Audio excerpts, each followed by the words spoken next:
The girl burst from the trees along Highway 87, her bare feet bleeding on the gravel shoulder. She wore a torn nightgown, her hair tangled with leaves and dirt. The morning traffic rushed past, but nobody stopped. She stumbled toward the road, waving her arms frantically at passing cars. They swerved around her. Then she heard them. The deep rumble of motorcycle engines approaching from the south. A group of riders came into view, their leather vests catching the morning light. The girl ran straight into the middle of the road, directly into their path. The lead rider, a man named Marcus, slammed his brakes. His bike skidded sideways, stopping just feet from her. "Please help me," the girl whispered, as Marcus pulled off his helmet. "They're coming. They'll find me." Marcus dismounted quickly. Behind him, 8 other riders stopped their bikes. The girl collapsed against Marcus, her small body shaking. He noticed the bruises on her arms, the terror in her eyes. This wasn't a lost child from a nearby campground. Something terrible had happened. "Who's coming?" Marcus asked gently, kneeling to her level. "The bad men. They have other kids too. In the warehouse." Her voice broke. "I got out through a window. They don't know yet." Before we continue, let us know in the comments where you're watching from. And don't forget to like, share and subscribe to the Ride for Justice. A woman named Sarah, riding with the group, took off her leather jacket and wrapped it around the girl. The jacket swallowed her tiny frame. Marcus pulled out his phone and dialed 911. But his eyes never left the tree line where the girl had emerged. The other riders formed a protective circle around her, their bikes creating a barrier between her and the forest. "How many men?" Sarah asked softly. The girl held up both hands, opening and closing her fists. "More than 10. Maybe more. They bring new people sometimes." Marcus spoke rapidly into his phone, giving their location to dispatch. The girl suddenly grabbed his arm, her fingernails digging into his skin. Her eyes were locked on a white van that had appeared on the road behind them, slowing down as it approached. The van's windows were tinted dark. It stopped about 50 yards away, idling. Marcus made a quick decision. He turned to his crew. Formation. Nobody gets near her. The riders moved their bikes, creating a tighter wall. The white van sat motionless for what felt like an eternity. Then, suddenly, it accelerated and sped past them, disappearing around the bend. But Marcus had memorized the license plate. He relayed it to the 911 operator immediately. Within 6 minutes, 2 patrol cars arrived, their sirens splitting the air. But the girl wouldn't let go of Marcus's hand. She had trusted these strangers on motorcycles, and now she needed them to take. Marcus wasn't going anywhere. Deputy Chen stepped out of her patrol car and approached the group. She had handled missing children cases before, but something about this scene set off every alarm in her experienced mind. The girl's condition, the bikers' defensive formation, and the mention of a warehouse with other children meant this was bigger than a simple parental abduction. "Where did you escape from?" Deputy Chen asked, crouching beside the girl. The girl pointed toward the forest. "That way. Maybe 2 miles. The old factory building. Grey walls, broken windows on top, but the bottom ones have bars." Marcus showed Deputy Chen the license plate number he'd memorized from the white van. She radioed it in immediately. Within seconds, the response came back. The van was registered to a shell corporation that law enforcement had been watching for months, suspected of involvement in trafficking operations across 3 states. "We need to move fast," Deputy Chen said into her radio. "If they realize she's gone, they'll clear out the location." More police units arrived within minutes. The girl, whom officers learned was named Emma, described the warehouse layout with disturbing precision. She drew a map in the dirt with a stick, showing entrances, the room where she'd been kept, and where she thought other children were being held. She mentioned at least 4 other kids she'd seen, maybe more in different rooms. The tactical response team assembled quickly, but Emma refused to leave the roadside. She would only stay calm if Marcus and Sarah remained with her. The other bikers agreed to give statements at the station, but Marcus stayed. An ambulance arrived to check Emma's injuries, cuts on her feet, bruises in various stages of healing, signs of malnourishment. The paramedics worked gently while Sarah held Emma's hand. Lieutenant Harris, who commanded the tactical team, studied Emma's dirt map. "How did you get out?" "They put me in the upstairs room last night. They usually keep us in the basement, but there was some kind of meeting. They needed the basement clear." Emma's voice was steady now, stronger. "The window lock was broken. I pushed it open and climbed down the fire escape. It was dark. They didn't see me." "What about the other children?" Harris asked. They're in the basement, in separate rooms. They keep us apart. Emma looked directly at the lieutenant. You have to get them now, before they move them. Harris nodded and turned to his team. The tactical units loaded into 3 unmarked vans. Deputy Chen stayed with Emma, Marcus, and Sarah. A command center was being established at the scene, with multiple engines now involved. The FBI field office had been notified. This was exactly the kind of operation they'd been tracking. Marcus watched the tactical vans disappear down the Forest Service road that Emma had indicated. He'd been riding this highway for 15 years and never knew that old industrial complex was being used. He'd assumed it was abandoned like everyone else. How long were you there? Sarah asked Emma gently. Emma stared at her hands. I don't know. They took my clothes with the days on them. The calendar. Maybe 2 weeks. Maybe more. Her voice dropped to a whisper. There was a girl named Sophia. She helped me reach the window. She said to run and not look back. She said to find help for everyone. Sarah's eyes filled with tears, but she kept her expression calm. You did exactly right.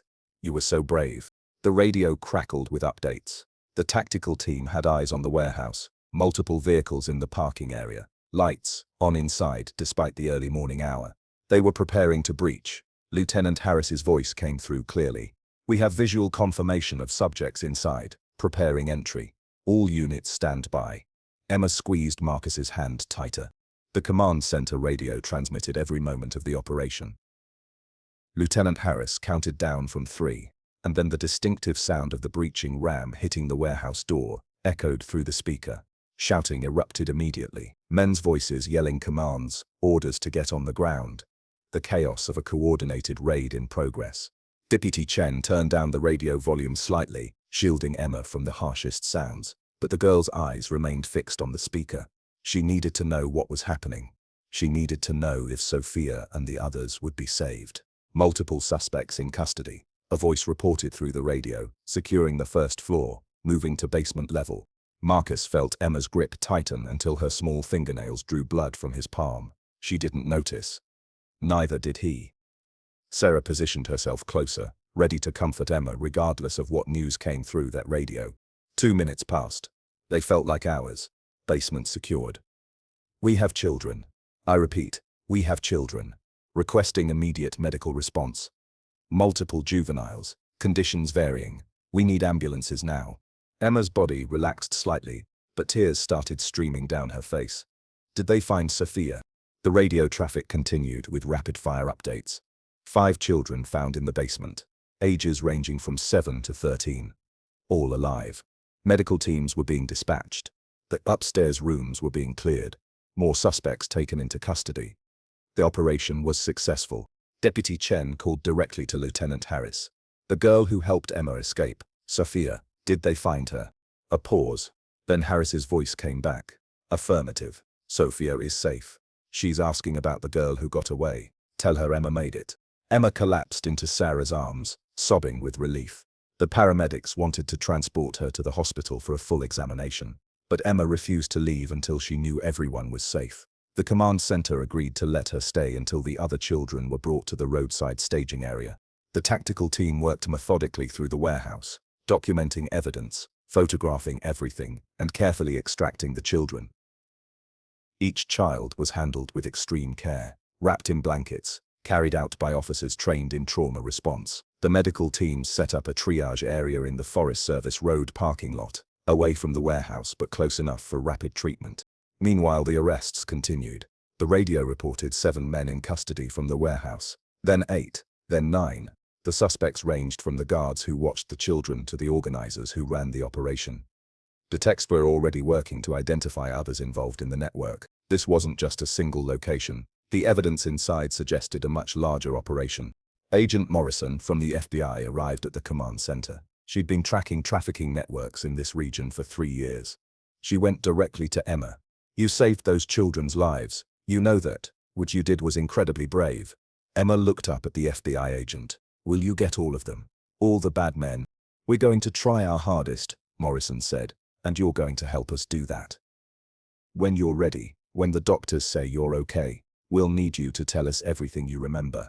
Every detail, no matter how small. Can you do that? Emma nodded. I remember faces. I remember names they called each other. I remember the cars they drove. Morrison's expression showed a mixture of admiration and heartbreak. This child had survived something unimaginable and was still willing to fight back. "You're a warrior," Morrison said simply. The first ambulance carrying children from the warehouse arrived at the staging area. Emma watched as Sophia was helped out, wrapped in a blanket, her dark hair hanging around her pale face. The two girls locked eyes across the parking lot. Sophia's face broke into the first genuine smile she'd managed in weeks. Emma ran to her, and the paramedics allowed them a brief embrace before separating them for medical evaluation. "You made it," Sophia whispered. "I knew you would." "You're safe now," Emma replied. "We all are." At the hospital, Emma underwent a complete medical examination, while Agent Morrison coordinated with local police and federal agencies. The warehouse yielded extensive evidence: documents, computers, financial records, and video surveillance footage. The suspects arrested at the scene were being processed, but Morrison knew this was only the beginning. The interrogation started within hours. The first suspect to break was a man named Derek, who worked as a guard. Facing decades in prison, he provided information about the operation's structure. The warehouse was one of 3 locations. The organization moved children between facilities to avoid detection. Derek named names, provided addresses, and detailed the hierarchy of the trafficking network. Marcus and Sarah remained at the hospital, even though they'd given their statements hours ago. Emma had asked them to stay, and they couldn't refuse. The bikers had become her anchor, her proof that not all adults were dangerous.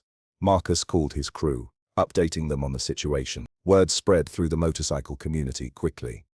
Within hours, bikers from neighboring states were offering to help however they could. Agent Morrison's team executed search warrants on 2 additional locations Derek had identified. Both sites were active. At a rural property 30 miles north, agents found 3 more children and arrested 4 more suspects. At a warehouse across the state line, they found evidence of recent occupation but no children. Someone had tipped them off. The suspects had moved the children and fled just hours before the raid. "We're not done," Morrison told her team during a briefing at the field office. "We have 12 suspects in custody, but the network is bigger.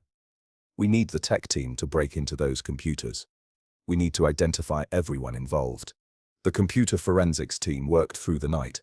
What they found was worse than anyone expected. The servers contained records going back 3 years, documenting over 40 children who had passed through the network. Some had been recovered in previous unrelated investigations. Others were still missing. The evidence showed a sophisticated operation with contacts in multiple states, involving transportation networks, safe houses, and buyers. Emma's testimony became crucial. Despite her young age and the trauma she'd endured, she provided details that matched evidence agents were finding. She described men by appearance and mannerisms. She remembered conversations she'd overheard. She recalled vehicle descriptions and license plate fragments. Her memory was remarkable, and it gave investigators leads they desperately needed. By the end of the second day, the arrest count had risen to 13. 2 men were picked up at a truck stop based on Emma's description. Another was arrested at his home, his computer containing evidence that linked him directly to the operation. But Agent Morrison knew there were more. The evidence suggested at least 20 people were involved in various capacities. Marcus sat in the hospital cafeteria with Sarah, drinking terrible coffee and processing everything they'd witnessed. "We almost didn't stop," he said quietly. "What if we'd been 5 minutes earlier or later? What if she hadn't made it to the road?" "But we did stop," Sarah replied. "And she did make it. That's what matters." A nurse approached their table. "Emma's asking for you both. She wants to show you something." They followed the nurse back to Emma's room. The girl was sitting up in bed, looking healthier after food, rest, and medical care. She had a drawing pad the hospital staff had given her. On it, she'd drawn remarkably detailed portraits of people. Her captors, the men who'd held her and the other children. "Agent Morrison said these could help," Emma explained. "I'm good at drawing. My teacher always said so." She showed them portrait after portrait. 9 different faces, all drawn with careful attention to detail. Scars, tattoos, facial features, everything she could remember. Morrison entered the room and examined the drawings. She photographed each one and immediately sent them to the investigative team. "These are excellent, Emma.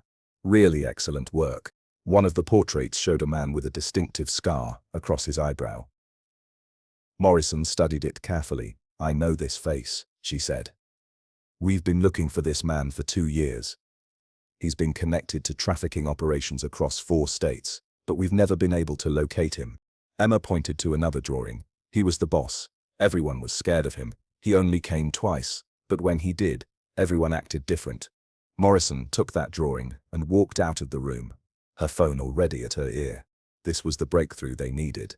The man Emma had identified as the boss could lead them to the top of the organization. The FBI's facial recognition system identified the man with the scarred eyebrow as Vincent Caruso, wanted in connection with multiple trafficking cases. His last known location was in Nevada, but that information was 6 months old. Morrison put out an immediate alert through all law enforcement channels. Caruso was considered extremely dangerous, and the alert emphasized he should be approached with caution. The man Emma identified as the boss took longer to identify. His portrait showed a heavy-set man with thinning hair and a tattoo visible on his neck. The tech team ran the image through every database available. It took 14 hours, but they finally got a hit. Richard Brennan, a businessman with no criminal record, owned several warehouses and commercial properties. On paper, he was legitimate, but Emma's drawing and testimony connected him directly to the operation. Agents executed a search warrant on Brennan's office and home simultaneously. At his office, they found a second set of financial records hidden in a safe. These records documented the trafficking network's finances, payments, property rentals, transportation costs, and payoffs to corrupted officials. At his home, they found something even more damning, a laptop containing encrypted communications with dozens of associates. Brennan was arrested without incident at his home. He refused to speak without a lawyer, but the evidence was overwhelming. The encrypted communications led to more arrests. A logistics coordinator in Oregon, a property manager in Idaho, a transportation specialist who moved children between locations. The network was unraveling rapidly. Emma continued providing information from her hospital room. She remembered overhearing conversations about the next pickup and the Tuesday delivery. These details helped investigators establish patterns and predict the organization's movements. Based on her information, agents staked out a truck stop where exchanges reportedly occurred. They arrested 2 more suspects attempting to transport 3 teenage girls across state lines. By day 5, the arrest count stood at 18, but 3 of those arrests weren't directly related to Emma's case. They were associates caught in the wider net. The confirmed arrests for Emma's situation totaled 15 individuals, all facing serious federal charges: kidnapping, trafficking, conspiracy, and more. Marcus and his biker crew had stayed involved throughout the investigation. They organized shifts to maintain a presence at the hospital, ensuring Emma always had familiar, trusted faces nearby. Other motorcycle clubs heard about the situation and contributed resources: money for Emma's care, funds for the other rescued children, and volunteer hours supporting law enforcement efforts. The media caught wind of the story. News crews tried to access the hospital, but security kept them away. Agent Morrison gave a carefully worded press conference, acknowledging the arrests without revealing details that might compromise ongoing investigations. She mentioned the brave actions of an 8-year-old girl and the bikers who stopped to help her, though she didn't release names. Emma's drawings became legendary within the FBI's trafficking task force. Her ability to remember and recreate faces with such accuracy was being studied. Behavioral specialists were amazed at how she'd compartmentalized trauma while maintaining observational clarity. Her testimony and drawings had provided more solid leads than months of traditional investigation.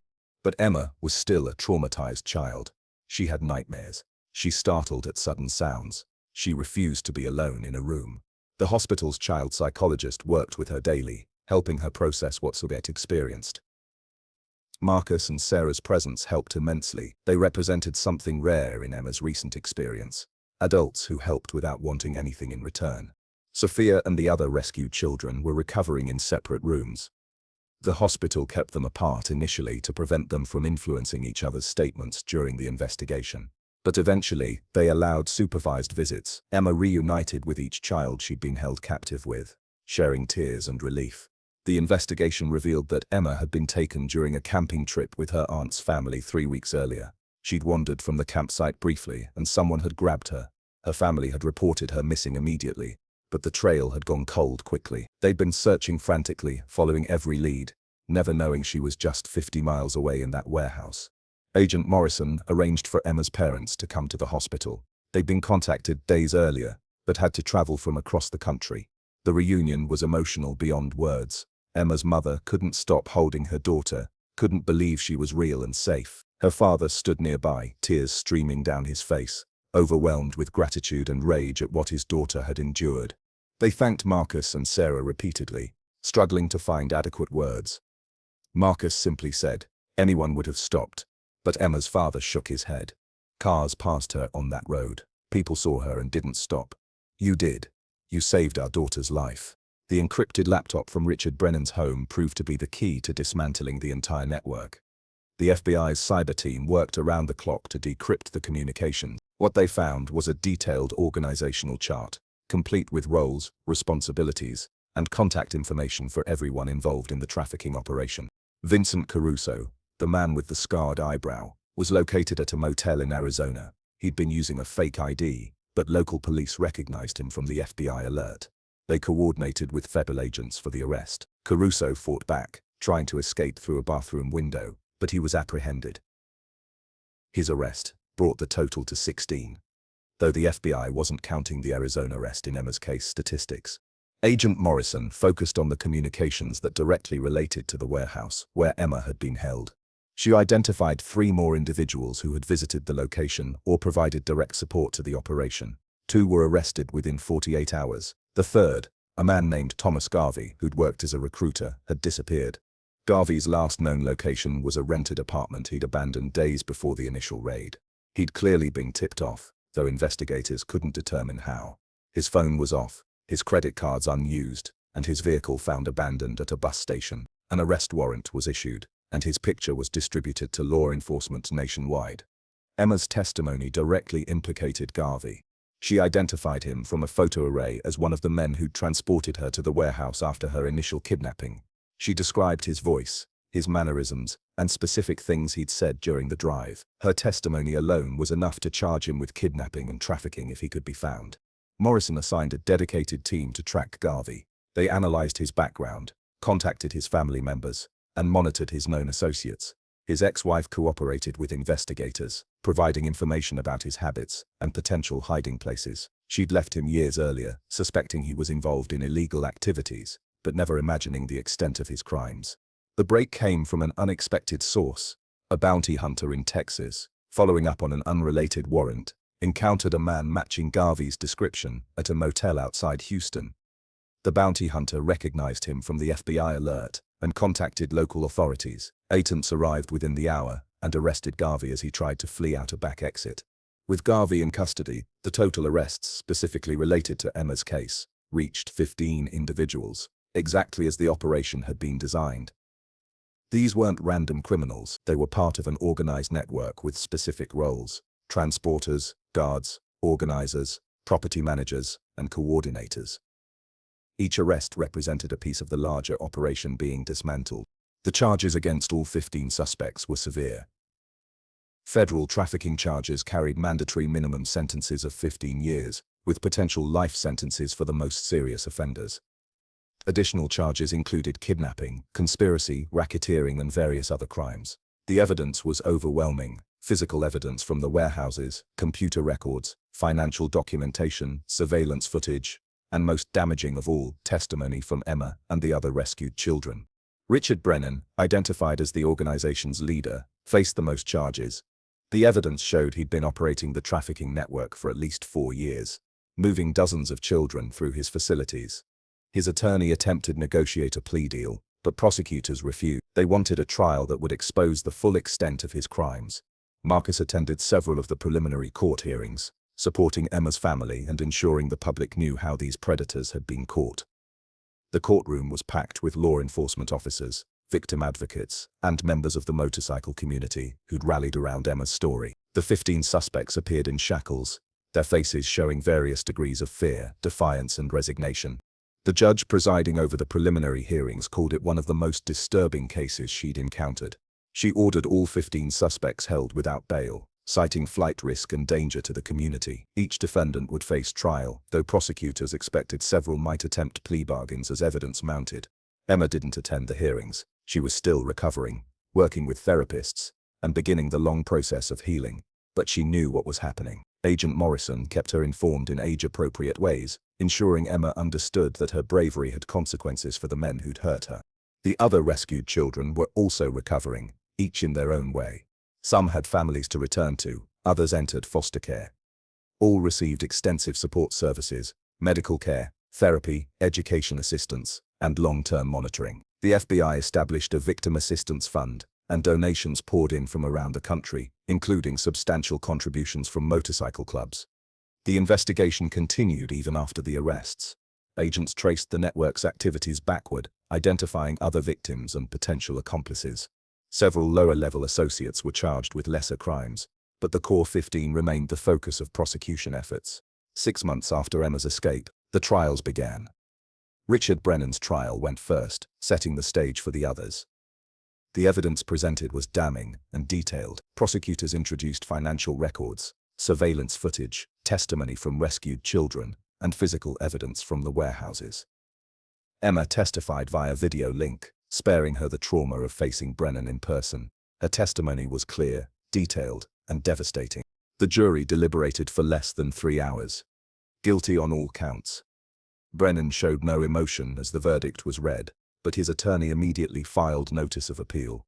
It didn't matter, the evidence was too strong, the crimes too clear. Brennan was sentenced to life in prison without possibility of parole. The other 14 defendants faced similar outcomes. Some accepted plea deals, hoping for reduced sentences in exchange for cooperation. Others went to trial and were convicted. By the end of the legal proceedings, all 15 individuals connected to Emma's case were serving significant prison sentences. The shortest sentence was 20 years. Most faced life in prison.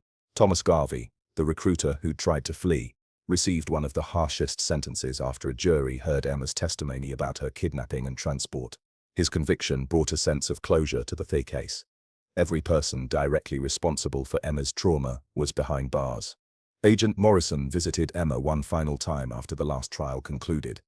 Emma was living with her parents again, attending school, and slowly rebuilding her life. She still had nightmares sometimes, she still struggled with trust. But she was healing. "They're all in prison," Morrison told her. "Every single one of them, because you were brave enough to run, brave enough to ask for help, and brave enough to tell the truth about what happened." Emma nodded quietly.